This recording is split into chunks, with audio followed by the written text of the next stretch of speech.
there's a saying, isn't there? Racing improves the breed. That's the saying. Formula One is it. Formula One is the pinnacle. That's the word, isn't it? Is the pinnacle. We're here for 2 days, so I think we can learn a lot more about the sport, the technology, engineering, everything. But we need a bit of a measuring stick, don't we? A bit of a measuring stick. We should race my bike against a Formula One car. How trick did that look? This will be the ultimate bike versus car challenge, as speed-obsessed daredevil Guy Martin takes on Formula One legend David Coulthard. The best one, mate. Best of luck. He's a national treasure, so I couldn't go and run him down, could I? They'll battle each other on and off the track. Oh, you got me, Ken. Down, down, down. Two great racers, two amazing machines, and a series of world-first tests to reveal more about the science behind the fastest sport on Earth. That's it, boss. I'm out of breath. Getting a chance to race a Formula One car is... I'm excited. I am excited. I'm genuinely excited.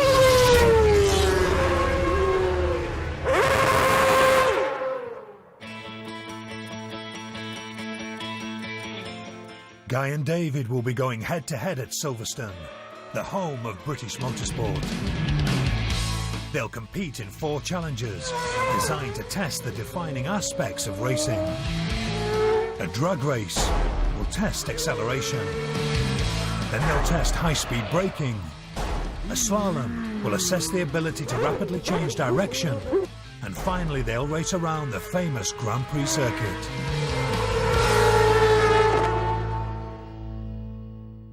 After you, boys. After you.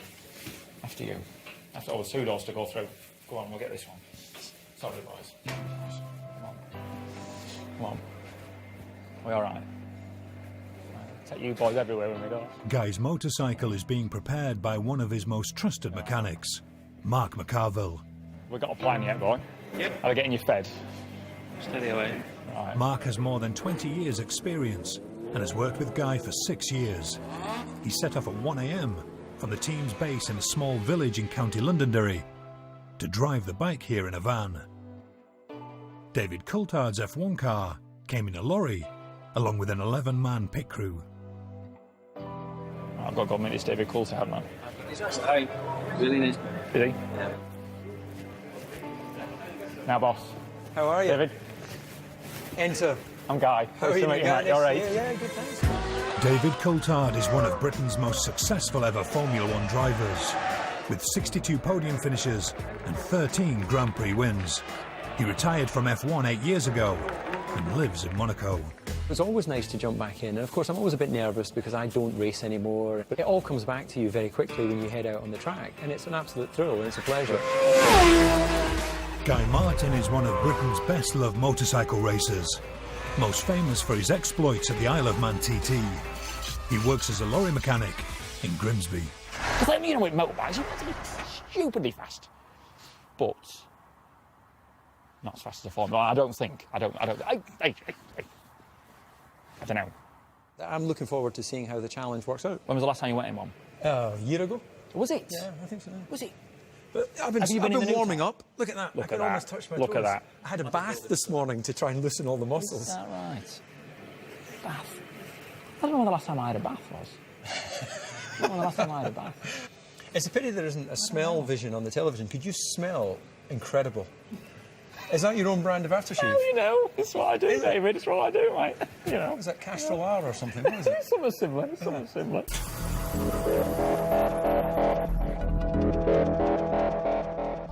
The car David will be racing has a pedigree that's second to none. The Red Bull Racing RB8 produces 6 times more power than an average road car. It has an ingenious array of wings and slots that alter the airflow over the car and make it faster. It took Sebastian Vettel to a 3rd consecutive F1 World Championship in 2012.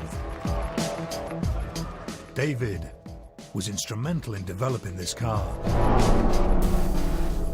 I I feel proud to have been part of those early days of helping construct what has gone on to be one of the most successful teams in the history of the sport. Guy's machine is a Tyco BMW S1000 RR Superbike. It's the ultimate development of the sports motorcycles you can buy in a showroom. In the right hands, the bike is capable of more than 200 miles per hour. Goes like Billy O, stops like Billy O. Dead easy to ride, does everything you want it to do. Doesn't complain very often. He's chucked me off a couple of times, but nothing too major. In fact, the last time Guy rode this very bike, he was leading the Ulster Grand Prix before crashing and breaking his back. Oh, it's a big one! He hasn't ridden it since. I didn't know what I was going to think. I didn't know if I'd get on it and I'd just be as stiff as a board or I'd just be nervous. And I got on it and it was just like putting a pair of old slippers on.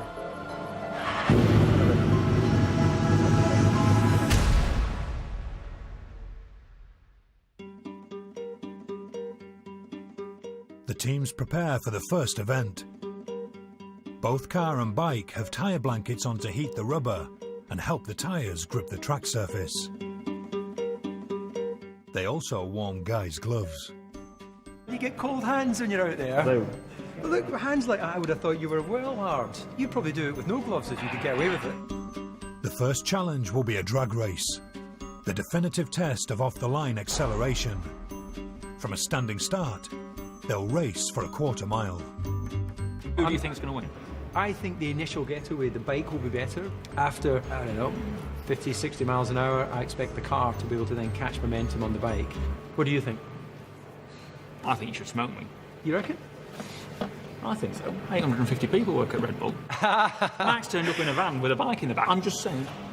The best one, mate. Best of luck. Thank you. Something like that. Right, I'll get my gloves off my eater. Yeah. I'm sure you have a man to warm your gloves up somewhere. I have two ladies actually to Starts are critical in Formula One as they offer the best chance of overtaking.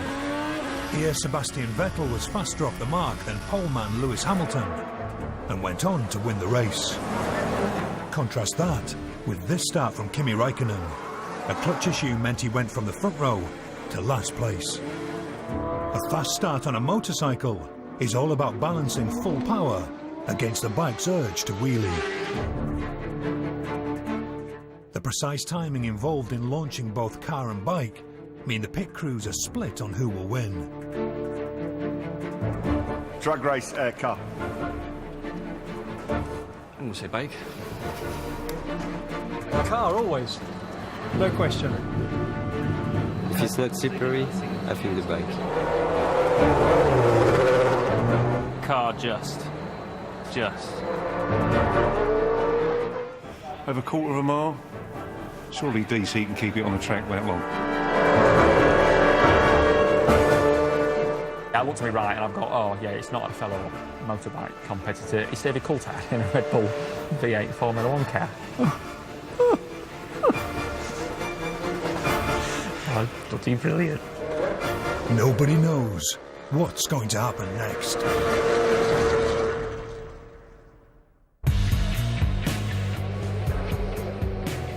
Guy Martin on his superbike is taking on David Coulthard in a Formula 1 car to find out which performs best in the defining aspects of motor racing. They're about to drag race for a quarter of a mile. First to the bridge wins.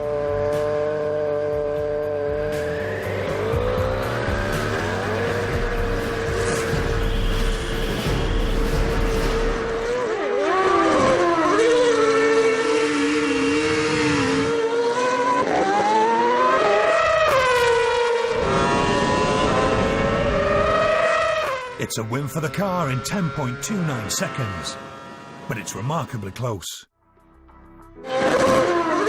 Guy gets the better start and leads after 100 metres, but as they reach the halfway point, David starts to come back. He passes Guy 20 metres before the finish line and wins by just 0.3 of a second. At the start, the car has too much of a good thing. Its 750 horsepower overwhelms the grip of the rear tyres, and they simply spin. Guy, meanwhile, makes the perfect start. Well, 1 second into the drag race, I'm leading. Trying to get the bike in a straight line and trying to keep everything under control, get my weight in the right place, get the brakes in the right place, get the throttle in the right place, make sure I've changed gear, and just trying to do everything to get the bike forward as fast as I can. I want to do the best job. Your natural competitive instinct takes over. So if I was starting for my life, that was it. The car loses out at the start, but once its tyres recover some grip, David can use full power to reel the bike in.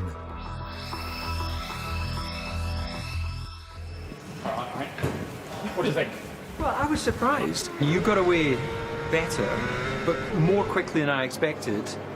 I sort of came back at you. Yes. I don't know how... I think maybe to 20, 30 mile an hour, I maybe a little late on you. Yeah, in fact, I can almost see your buttocks clenching. With that bike there, you have to live on the back brake until you get to 4th gear-ish, and then it's settled enough then.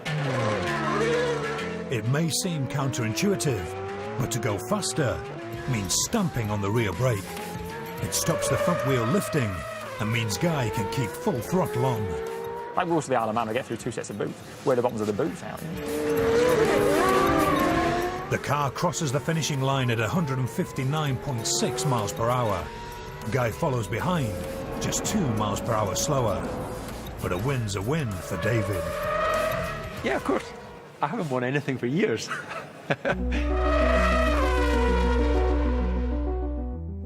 In between challenges, David and Guy get the chance to have a guided tour of each other's machinery.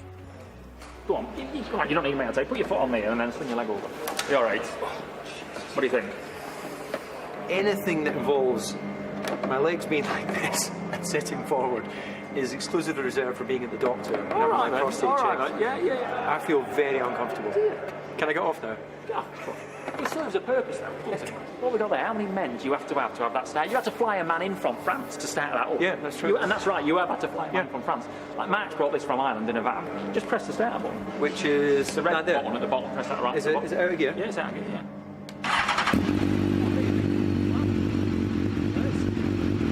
I have to do this. Can I lean against it when I get the vibration? Go on. Hell. But that raw power is something that makes it very. It's quite intimidating though. It's quite scary for me. Come on, look at the car. Yeah, of course. The car is a sophisticated machine, and one of its most expensive parts is the multifunction steering wheel. It costs £27,000. Could you give us a run through what these are? Engine mode, you want to have everything you've got for qualifying, but you might not be able to run that mode for the entire Grand Prix because it uses too much fuel. Okay, yeah. So you'll come down a mode. Drink, Yeah. always very important. So know what you have. don't have to suck that. No, we're Formula One. We don't suck. we have a little pump that blows it into your mouth. Bloody hell. You know what it is, actually? Formula One? It's Oh, a yeah. window washer motor off a car. That's probably the. I don't know if it still is. Tony, do we still use a window water motor off a car for the drink system? Not anymore, David. No, we haven't done that for quite a few years. We've got a specialised motor that does that now. Damon Hill used to have cold tea because by the time you've been doing a Grand Prix for an hour, the tea would warm up and you got a hot black tea. Yeah. It's You just fluid. made that up? No. Would I lie to you? I don't know you long With your mad eyes, do you think I would tell you a lie? that Damon Hill had tea in there. By the end of a Grand Prix, it'd have warmed up. Yeah. My word. I'm going to note that.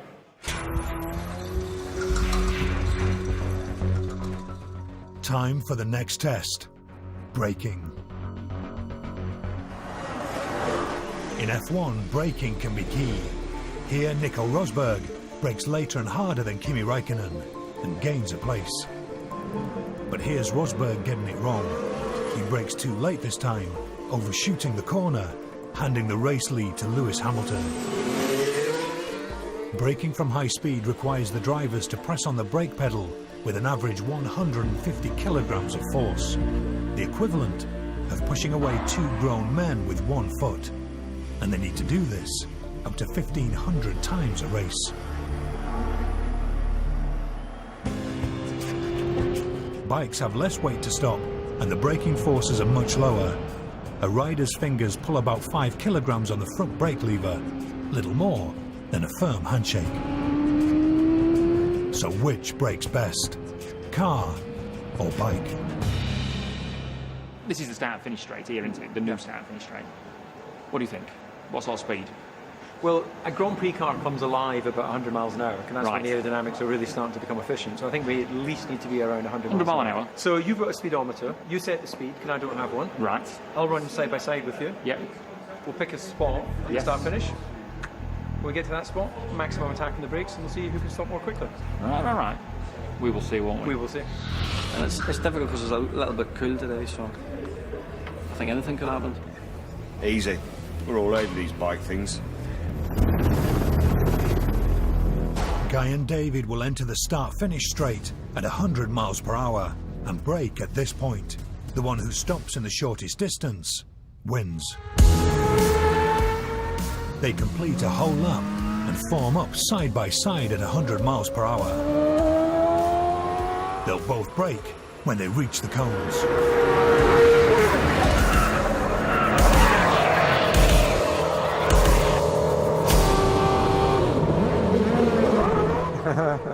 Incredible, isn't it?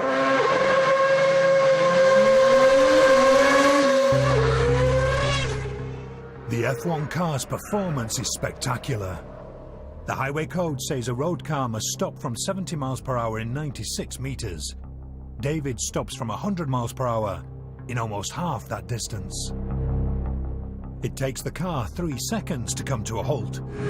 The bike takes just a second longer to stop, but in that 1 second, travels a further 24 meters.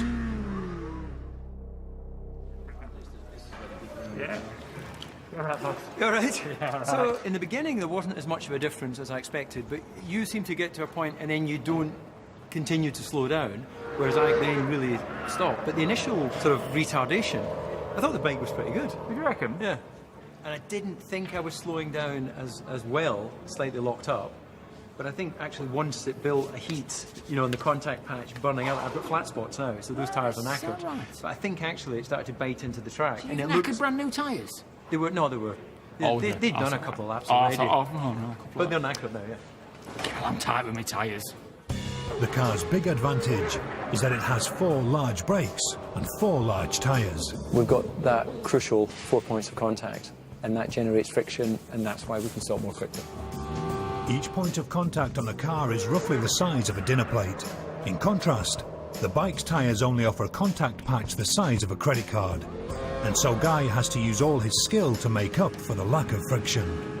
Real hard on the brake until you feel the rear coming off the ground, and then ease a tad of pressure off, and that's it. That is it really, and make your arm straight. You know, because otherwise it's just going to go to the weakest link and try and put you over the handlebars. Put as much of your body weight to the back of the seat as you can to try and keep the rear in contact with the ground, and just feel the pressure. Just So your work. body is such an intrinsic part of the balance of a bike. Oh, yeah, it's a massive Whereas part. I'm strapped in the car, so I have no influence beyond brake pressure. Where you've got more influence, but you've got less contact. Yes. Interesting. The competitions we've done so far have been a lot closer than I expected. Right. Anything that involved getting the power on the road from a standing start or getting the actual vehicle stopped, you would think the car clearly has an advantage would because say, yeah. of that 4 points of contact. Yes. But it's a lot closer. Yeah, it's tight enough, isn't it? Yeah.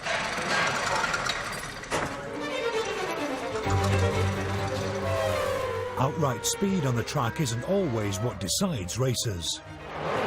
Pit stops can help a driver get ahead of a rival, but can also see precious places lost if a tyre gun is fumbled or wheel nut dropped.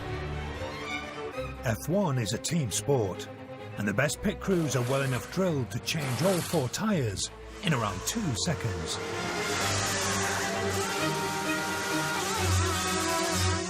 Can I have a go then, please? Guy will have to use the air wrench to undo a nut, remove a nut, wait for the tyre to be replaced, then replace the nut and tighten it back up, all within 2 seconds. And all while wearing team issue safety goggles. Bloody hell, there's nothing 10 pence in here, is there? You look like you're going skiing. That's fantastic. I'm not much of a skater, to be honest. So, on your marks, get set, go. 2, 3, Good instinct. 4. Nice. Five. Good return. I snookered the job up there, didn't I? Didn't get the socket right. We're That having another was go. your first time, mate. That was That was pretty good. I was impressed with your You've reaction. just to lost getting the race, socket. mind you, but... Does the count put you off? The what? The count. You okay with Focus the is count? the mind. Come on, we're in. Okay, okay. Right, Yeah, on your okay. marks. Get set, go. 1, 2, Perfect. hey, that was Good good. job. That was good. Man, you almost took 50% off. I didn't think get it you've quite got a off. perfect stop in you. I think you have to have another go. Yeah, come on. Okay, third time lucky. On your marks. Get set, go.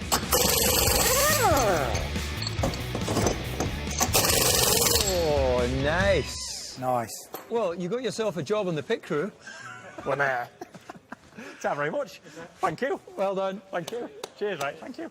Cheers. Right, come on. That was You've got to go impressive. do my motorbike wheel now. Yeah, but you see these hands, these are not Come meant on, for- come on. Okay. Get out of that car. Let's All go. right. Come on. Come on. Tyre changes of the TT racers are a one-man operation. The best take around 18 seconds. It's entirely manual labour. Once a hand brace has been used to remove the rear spindle, the chain is unhooked. Wheel replaced, chain reattached, and spindle tightened back up. There you go. Something like that. Something like that. There's not a lot holding that rear wheel on, is there? It's all right. It's not going to fall out in a breeze. What can possibly go wrong? The one bit I don't remember is to release you go down. You or do. Come up. You Okay. do. Lefty All right. tighty, righty loosey. Righty tighty, lefty loosey. Is that right? The bit you didn't do beforehand is you didn't do the warm-up, did you? Look at this. I'm worried now. David will have an audience. His pit crew are keen to see him getting his hands dirty for once. On your marks. Get set. Go. Come on. That's it. Cool and calm. God, that's actually quite tight, isn't it? That's it. Hey, that's all like that. Look at that. There's no panicking going. That's good. That's good. That's it. That's it, boy. That's it. He watched, didn't he? He watched. Gentle with the caliper. I'm impressed. Look, there's no panicking going on. It's not bad, is it? That's it, boss. I'm impressed. What time are we on there? Honestly, feel my heart. I'm out of breath. 59.3. Right, you've only got another 30 seconds to lose and you're on the mark. But that's all right. That's all right. Do you want another go? Is that enough? That's it. Honestly, I'm out of breath. It's the end of the first day's challenges. Brilliant day. Brilliant day. The F1 car has edged both races so far, Can't wait for tomorrow. We've got more. but tomorrow will give Guy his best chance of victory.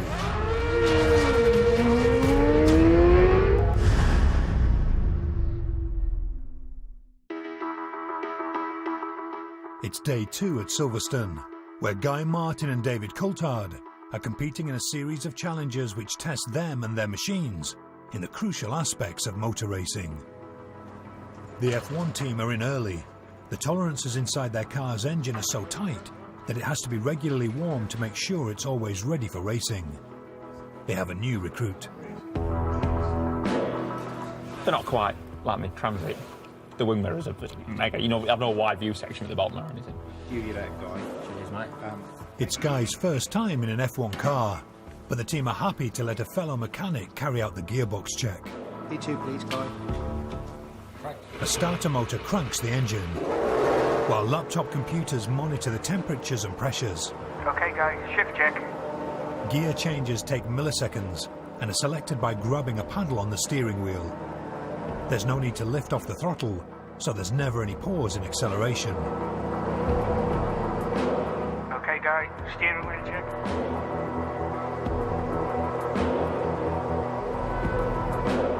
Okay, guys, back down the gearbox. Downshifts are selected with the left-hand paddle. Neutral. Excellent, thank you. The test is complete. Spot on. Thank you very much. Oh, bloody hell. I'm stuck in, boss. I'm stuck in. Remember, the drivers have to do in and out. belts on in 10 seconds. They put their own belts on. Well, they get strapped in with the belts on, and then they've got to be able to get out of the car, take the belts off, steering wheel off, back on in 10 seconds. Bloody hell. What again? How was it? Yeah, spot on, mate. Yeah, it's good. Spot on. Yeah. You feel the vibrations through your back? You're cosy in there, ain't you? It's snug. Yeah. What's the crack? Let me get my shoes. What have I done with my shoes? What have I done with my shoes, boss? What have I done with my shoes? Where's my shoes? Cheeky bugger.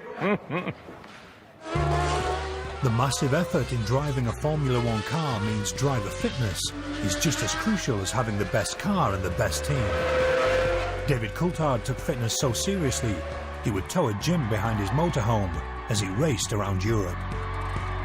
Today, F1 drivers are amongst the fittest athletes on Earth, combining the endurance of a marathon runner with the strength of a powerlifter in a body that has less fat than a supermodel. Silverstone is home to the Porsche Human Performance Laboratory, and David and Guy visit to test two crucial aspects of racing fitness. We're going to have a look at hand grip strength, a vital component in motorsport. Racing drivers, the best we'll see is around 65 kilograms force. How big is that? Yeah. Must be huge. Check out Mark Webber's. You probably know he shook his hand enough times. Has he got big hands? What do I say about big hands? Yeah. Big gloves. Could you blow in my ear while I'm doing it? I was going to do, yeah. You good? Go on, hard as you can. Down, down, down, and relax. God. 49.4. Strain my neck. Yeah. Don't know what I'm going to You're going to be well out of this, aren't you? I wouldn't have thought. You're used to lifting truck gearboxes. I know. But I've got screws in. I have got screws in. I have got. So you do know. That is noted. We do. There is a large scar there. Yeah. It's not even pretending. You ready? 2, 1, good.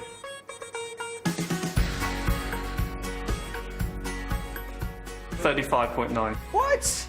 Houston, we have a problem. So why did it hurt when you shook my hand? Are you really squeezing? I don't know. How do you hold on to the bike?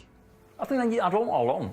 The fact is, a motorcycle rider needs a delicate touch so they can twist the throttle smoothly. You must be such a gentle lover. The forces involved in muscling an F1 car are far more physical and mean that even 8 years after retirement, David still has the grip to rival a young racer. David Coulthard, winner. Get ready, go!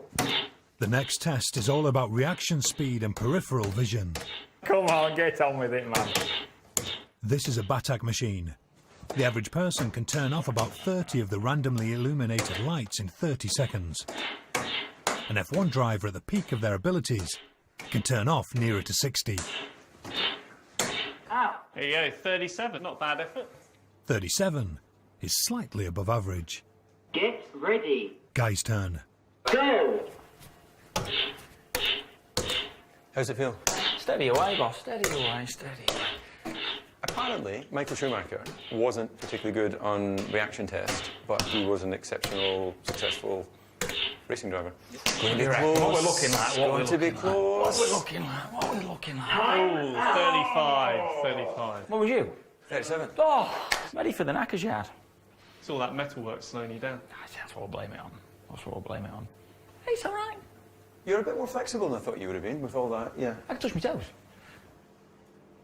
That's impressive. Yeah. David. Come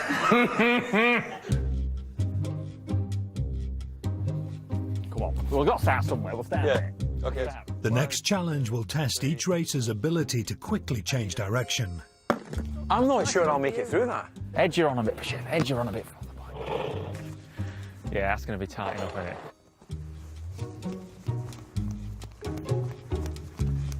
Handbrake. Yeah, that should be about right. Guy and David are going to slalom and have been asked to lay out a precise course. That's something's like in him. Far from straight. But right, though, be right. Don't worry about it. Are we going left, right, or right, left? Well, however it takes your fancy. Okay. Across the line, that's Across it. the line, that's it. An F1 car's high level of grip means it can change direction in the blink of an eye without having to lose speed. One of the stiffest tests is the famous Eau Rouge corner at Spa. where the bravest drivers tackle a quick left-right at 180 miles per hour to carry momentum up the hill. Making a bike change direction also requires extreme physical input from the rider to overcome the gyroscopic effects of the wheels. When they're turning at speed, their tendency is to stay straight. Nevertheless, David thinks Guy's got this one in the bag. Yeah, you can probably just be dancing on the pegs, like that. Just like that. Whereas I'll need to be going, come on, come on. The slalom race is back on the Hangar Straight. They must negotiate 9 cones in just 150 metres. David will go first, while Guy waits at the finish line. You're right. That's it, that's me starting out. Ready to time the run of his new best friend. If he invited me to Monaco, would I go? I'd love to. Just knock on the door. All right, Dave, how's it going, mate? You all right? What's happening? Here he comes. Here he comes. Listen.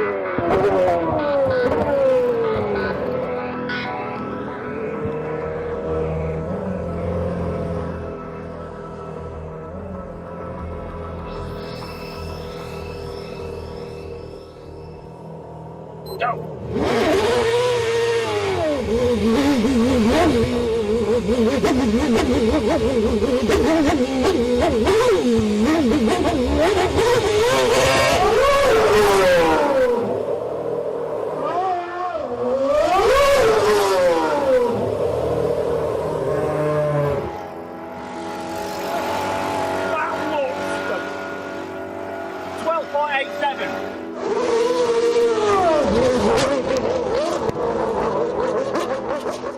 And I was pretty happy with it. I knew it was going to be tricky, because, you know, it's a bit tight for a racing car. Yes. But we put new tyres on, Yeah. which gave a lot more front grip. So it was a lot more nimble than I expected. I really thought that I kind of got the right momentum. The art is to apply just the right amount of throttle to spin the rear tyres, pivoting the car around the grippy front end. Total throttle travel is maybe only, well, less than 50 millimetres. And you learn to be able to, while the car's moving around, just put in very small movements with your foot when you're at low speed. But I was literally just maybe giving it, say, just under half throttle to get the car moving. The most impressive thing for me was when he got through the final cone and he gave it the berries to go through the finish line. How trick did that look? I felt the exhaust pulses on my chest. Just the earth move, genuinely. Obviously it didn't. It didn't, but Jesus. Guy has 12.87 seconds to beat and heads for the start line.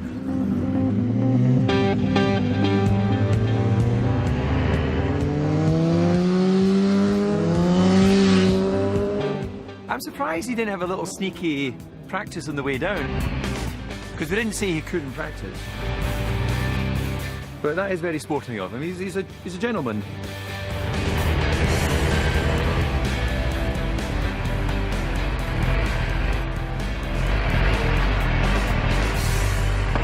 Three, two, one.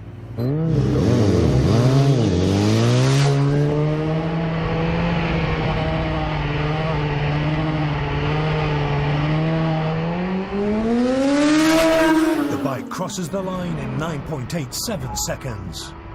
I don't think that was a very good test. 3 seconds quicker than David.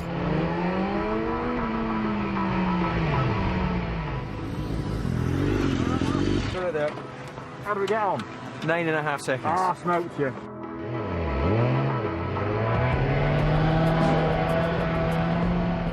I'm amazed at how much faster you are. You look like you were just having a cruise. Sorry. Dancing on the foot pegs. Yeah. If you try and rush it, you just end up catching the cone. It may look easy, but Guy's steering input comes from him rapidly shifting his whole body weight from one foot peg to the other. He's hardly moving the handlebars at all. How long is my bike? How long is it? 1.5 metres, yeah, about 1.5 metres. Also Formula 1 cat 4 metres. let's be honest. If I didn't win that, I should have just gone home, tail between the legs. Right, go back for a cup of tea. Yeah, I think so. Grand job. Thank you. I'm not a bad loser, but I just need some time on my own. Well, we've won one. Come on. It's a victory for the bike, which makes at least one mechanic happy. After every outing, the pit crews need to work on their respective vehicles, leaving the racers with some downtime.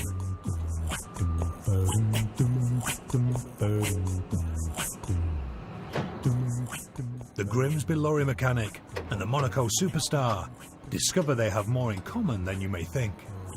I had a 7.5 ton truck from a Formula 4 car. Yeah. And I used to sleep in the back. And I had that little night heater run off the diesel tank. Tiny little thing, isn't it? Was my best friend when I was at Cadwell and Snetterton and places like that. You've raced at Cadwell? Yeah. Gone over the mountain, spun it, put it in the wire fence. You might have even been to Grimsby then. But soon even the spare time turns competitive as they decide to test each other's reactions with an impromptu game of slaps. Come on. Don't hit me because you've got big hands and you're probably going to hurt. These are delicate. Don't do that. Well, hold on. We've got to be able to touch before you hit, okay? See, we're all right. Oh, you got me.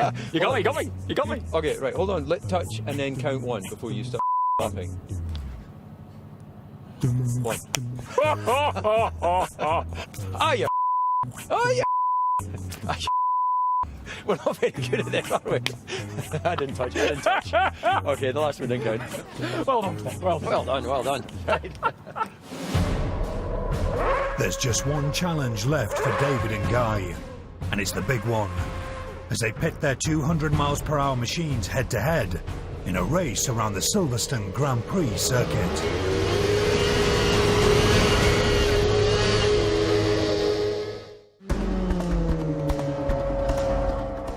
Guy Martin and David Coulthard have been racing a superbike against a Formula One car. The car won the braking test. Incredible, isn't it? The bike was quicker through a slalom. 9.5 seconds. Ah, smoked you. And the car won the drag race by a nose.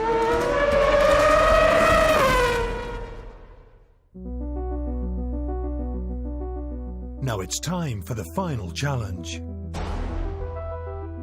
A race around Silverstone, the same course used for the Formula One British Grand Prix.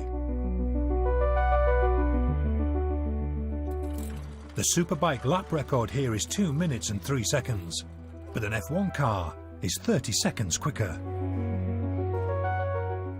So go on, the plan is? The car is much quicker, we know that. Yeah, It's nothing to do with your riding talent or my lack of driving talent. It's just quicker. It's just even sitting in the stands there, it's quicker. Look at it. It's just angry. And so to make things competitive, this will need to be a special sort of race. David in the Formula One car will have to complete 4 laps before Guy on his superbike can complete 3. Right, are you beating me? I don't want to because I really like you. And I only met you yesterday. But putting that man crush to one side, I've got to do my bit for 4 wheels. I'll give it my all. That's what we're in this racing situation. Yeah.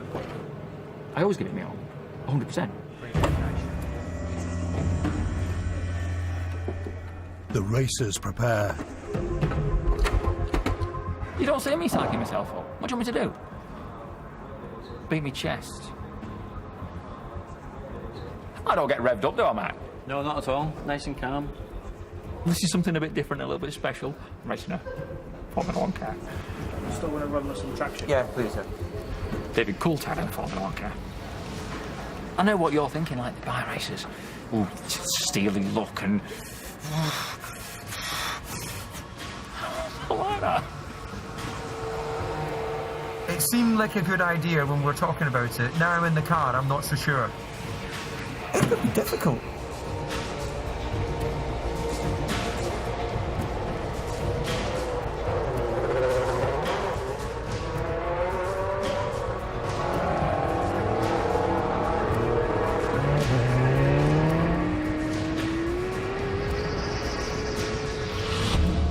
Guy and David do a slow outlap to form up on the grid. David deliberately spins his rear tyres to make them hotter and stickier, so he has more grip off the line.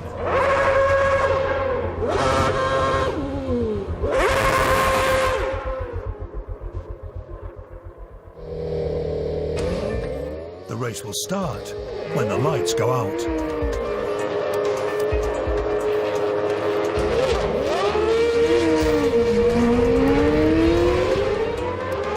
I lost quite a bit of time to Guy off the start, which, I'll be honest, pissed me off a little bit. I've got him in turn one. I beat David Coulthard in the turn one, and then he just smoked me. Came around the outside of me in the first corner. Just looks so steady, that car, yet going at warp speed. The race is on. David may be ahead, but to take victory, he has to try and complete an extra 3.6-mile lap and pass Guy again. Helping David is downforce. The air rushing over the wings on his car pushes it into the ground, giving him more grip. Even with cold tyres, he barely lifts the throttle as he turns into the famous Copse Corner at 120 miles per hour. At the same corner, Guy is more than 40 miles per hour slower. Even though he's pushing so hard, the bike tries to spit him off. You've got one of the best sequences of high-speed corners anywhere in the world, and that's Beckett's. It's the 3 corners that take you out onto the back straight. You look at the corner and you're going seriously quickly, and you just trust the downforce, and it's incredible what it delivers, and it's a great reminder just how incredible these cars are. After the first lap, David has just a 21-second lead over Guy. If the gap only increases by that much each lap, David won't catch the bike, and Guy will win. But David's second lap is a fast one, and takes another 35 seconds out of Guy's advantage. He's on the limit, pulling nearly 4G in turn 1. As Guy starts his third and final lap, it's still too close to call. David is half a lap behind. I was starting to lose hope. I couldn't see him.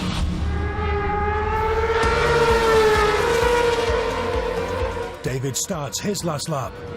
The car's average lap speed is 30 miles per hour more than the bike's, so the gap is reducing rapidly. And then he appeared as we came into the farm section. The thing that's very impressive when you follow a bike on track is how much influence the rider has on the performance of the bike. His body is used to manipulate the bike, and you can see when he's in a long corner, he's moving his body to get some feedback from the tyres. It's a lot more involved than driving. I'm impressed how close that bike is to the car. And like David said, when we was in the race, he had an eye on me going onto the straight, and he said he couldn't catch me. On the straights, the bike hits 175, just 10 miles per hour slower than the car. But it's under braking where David makes up all the ground. He's able to brake later and in a shorter distance. Now it's all about whether Guy can fend off a Formula One car. I eyed him up. I knew my opportunity would be round the outside. Normally a difficult thing to do in car-on-car combats because you go out on the dirty track. But with the benefit of 4 wheels and tyres, a load of downforce, I was able to just sneak round the outside. And if I could have got my arms out of the cockpit, I would have given him a little royal wave. He doesn't look to be a wrestling match, just effortlessly glides away. With just over half a lap left, it's now a straight race for the line. And David Coulthard takes the checkered flag, completing his 4 laps, 13 seconds quicker than Guy completed 3.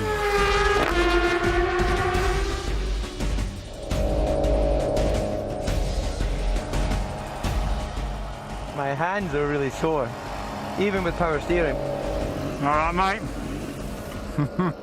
That is fast, boy. That is fast. It was a good race. A lot closer than I thought it was going to be.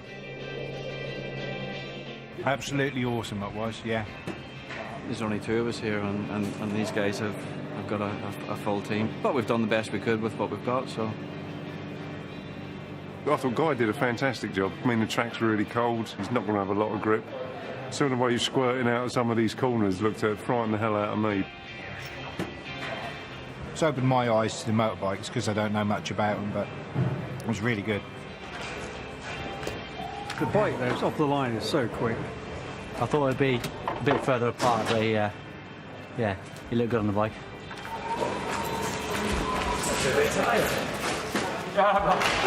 Well done. I thought I wasn't going to catch you. I think he's done well to come back from the crash that he's had, to throw his leg over a bike and do what we've done over the last couple of days. It's been good, it's positive. I'm happy though, I'm happy. I couldn't have done any more. Loved it on track, loved it. Loved it, getting to go out on my bike again that I've not rode for 6 months. I love riding my bike, but no, I got more out of talking to the lads in the garage. Interesting, it's a way of life. Being a Formula 1 mechanic is a way of life. Like, if I was 10 years younger, I would have jumped. It's always a pleasure to be at a racetrack. The on-track, I know, is fantastic. It's always fun to drive a Grand Prix car. It's a real privilege driving one of those World Championship winning cars. But off-track has been the most enjoyable because it's been a new experience. To come along, meet Guy, understand a little bit of what makes him tick, to find out we've actually got some interests in common. I'm clearly not as technically passionate and absolutely not as interested in getting my hands dirty as he is. Where are you putting these wheels, what? But somehow, I think there's a common thread. Over the course of this competition, the car has come out victorious, so well done to the car. Going on very happy, loved it. It's been an honour.